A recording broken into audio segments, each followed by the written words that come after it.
माझं नाव मोनिका साहेबराव भुरके आणि मी भुरक्याची वाडी येथील खेडगाव आहे छोटंसं कळमनुरी तालुक्यामध्ये आणि माझा जिल्हा हिंगोली आणि माझं 7वी पर्यंत शिक्षण जिल्हा परिषद झडपी भुरक्याची वाडीमध्ये झालं मराठी मीडियममध्ये। आई पप्पांनी मला शिकवायचं ठरवलं।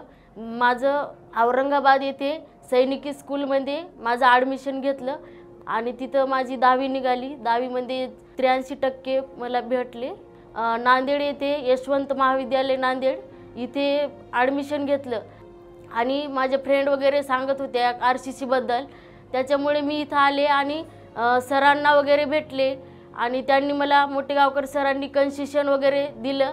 नाहीतर माझं एवढी परिस्थिती नव्हती की मी म्हणजे इथं येऊन पैसे एवढे भरल आणि क्लास लावू शकतो। माझं स्वप्न पूर्ण करण्यासाठी मी भिले नाही वगैरे, म्हणजे मला खूप गावाकडचे असं म्हणायचे ते आपल्यासारख्याचं नाही आहे, ते मेडिकल वगैरे इंजिनिअरिंग त्याला आपण आपल्याच्यानं ते आपल्यावर शिकवणं होत नाही आणि त्याच्या पुढं पण खूप पैसा लागणार असतो, त्याच्यामुळे आपण ते स्वप्न बघायचे नाही। मुलीची 12वी काढू द्या आणि त्यांचं लग्न वगैरे करून टाका असं सांगत होते।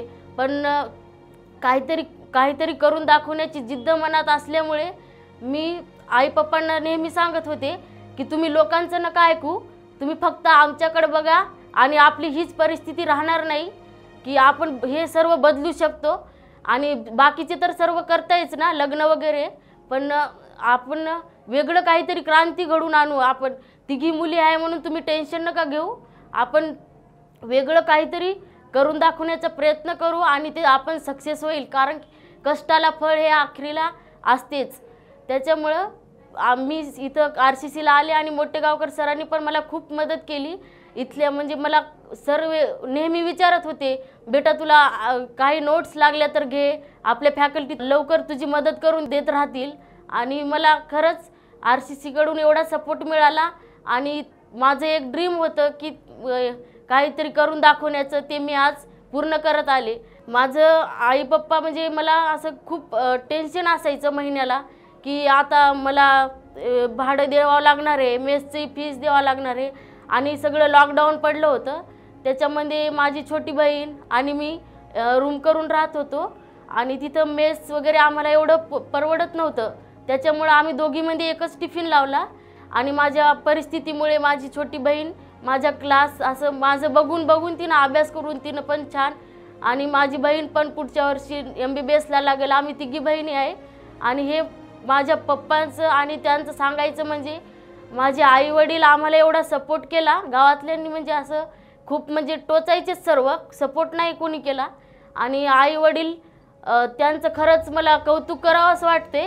त्यांनी उसाला जाऊन आणि त्यांना म्हणजे स्वतःच्या तब्येतीची काळजी न घेता त्यांना मुलीला पैसे पाठवावंच लागतात आपल्याला आणि महिन्याची त्यांना पण डेट दुसरं काहीच लक्षात राहत नाही की आता महिन्याची डेट येणार आहे, आपल्या मुलीला पैसा द्यावा लागणार आहे, आता त्यांचा महिना येतोय, त्यांची मेसची आता द्यावा लागणार आहे, त्याच्यामुळे ते स्वतःच्या तब्येतीकडनं काळजी करतात, ते कामाला जायचे, ऊसाचं काम करतात, जे हाती आलं ते काम करतात, वेगळे रोजमजुरी करून आम्हाला इथपर्यंत पोहोचलं आहे।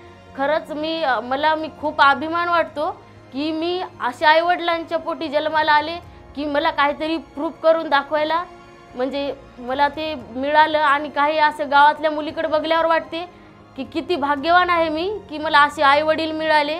इथल्या RCCनं एवढा सपोर्ट केला मला, याच्या पुढं पण मला MBBSची काही लागलं तर ते मदत करतील असे सरांनी सांगितलं आणि ते करतील, आतापर्यंत सपोर्ट केला आहे त्यांना आणि ते पुढं पण करत असतील। आणि माझी एवढीच आहे, शेतकऱ्याची मुलं आणि गरिबाची मुलं यांनी तर कुठं डायव्हर्ट व्हायलाच नाही पाहिजे, सर्व करून दाखवण्याची जिद्द आहे असं म्हणून इथं यायला पाहिजे आणि त्या आईवडिलांची मान उंचावली पाहिजे। मोठेगावकर सरांचं व्यक्तिमत्व खूप चांगलं आहे, त्यांचे लेक्चर म्हणजे ऐकत होते, हे सर आपल्यासारखेच होते। सर म्हणायचे की शेतकऱ्यांच्या मुलामध्ये आग उठली पाहिजे की त्यांनी काहीतरी करून दाखवायला पाहिजे आणि असं हे तर राहणारच आहे म्हणे, उकंडे वगैरे भरून इथपर्यंत आलो। पण मला वाटायचं सर पण आपल्यासारखं शिकून तिथपर्यंत गेलेत, कोणाचीच परिस्थिती नसते अशी चांगली, सगळे कष्टानंच भेटू शकते आणि त्याच कष्टाला मान आहे जे आपण खडतर परिस्थितीपासून जेव्हा यशाच्या पायरीपर्यंत जातो आणि RCC मध्ये एक महत्त्वाची गोष्ट म्हणजे इथं सर्व माणुसकी शिकवली जाते आणि इथलं स्टडी मटेरियलला तर काय वावच नाही. आणि इथं प्रत्येक आपल्या नीटसारखी प्रोग्राम झालं त्याच्यामध्ये माझं म्हणजे खूप प्रिपरेशन झालं एक्झामसाठी. आणि त्याच्यामध्ये सर्व 11-12चे माझे टॉपिक सर्व म्हणजे त्याच्यामध्ये चांगले कवर होऊन गेले. सरांनी जे क्वेश्चन असे क्लासमध्ये घेतात तशाच टाईपचे मला क्वेश्चन दिसून आले. त्याच टाईपचे क्वेश्चन सर इतके प्रॅक्टिस इथं क्लासमध्ये पण करून घेतात आणि आपले डाऊट्स क्लिअर करून घेतात. एका विद्यार्थ्यांकडून त्यांच्या सर्व अपेक्षा इथं पूर्ण होतात की म्हणजे सर हे नाही समजलं ते नाही म्हणजे प्रत्येक क्वेश्चनवर ते सॉल्व करून घेतात. आणि त्यांच्या आपल्या क्लास नोट्स तर एवढ्या जबरदस्त असतात. मला RCC खूप म्हणजे बेस्ट आहे. आणि तुम्ही मला तर म्हणजे असं वाटतं की RCC जॉईन करावी. आणि खूप छान इथं प्रिपरेशन करून घेतात.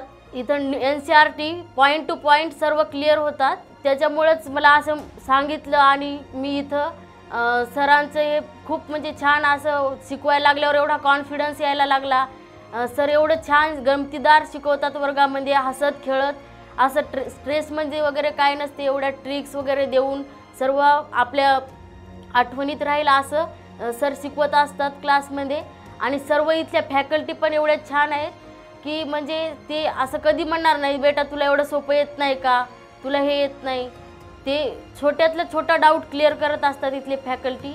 आणि सर्वांनी क्वेश्चन ते सॉल्व जास्त केमिस्ट्री फिजिक्स यांचे क्वेश्चन जास्त सॉल्व करावेत असं मला वाटते. कारण की इथं एवढे क्वेश्चन भारी सॉल्व करून घ्यायले त्याच्यामुळे RCC खूप बेस्ट आहे. मला असं वाटते की सर्वांनी RCC फर्स्ट चॉईस म्हणून असं इथं निवडायला पाहिजे. आता नुकताच माझा नंबर पहिल्या यादीमध्येच GMC नांदेड गव्हर्मेंट कॉलेजला लागला आहे. आणि मी सरांना माझ्याबद्दल तर अगोदरच माहिती होतं सगळं. आणि त्यांनी मला भेटून म्हणजे माझी पुढील शिक्षणासाठी MBBSचा खर्च करण्याची मदत दर्शवली आहे. त्यांनी माझ्यासाठी एवढं केलं असं. आणि मी मोटेगावकर सरांचे खूप खूप धन्यवाद म्हणेल त्यांना.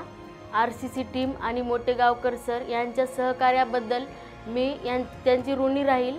थँक्स मोटेगावकर सर आणि थँक्स RCC. जिद्द चिकाटी आणि मेहनतीला डॉक्टर आणि इंजिनियरच्या या स्वप्नाला पूर्ण करण्या हात दिले हाती. विद्यार्थी माझे सांगाती, विद्यार्थी माझे सांग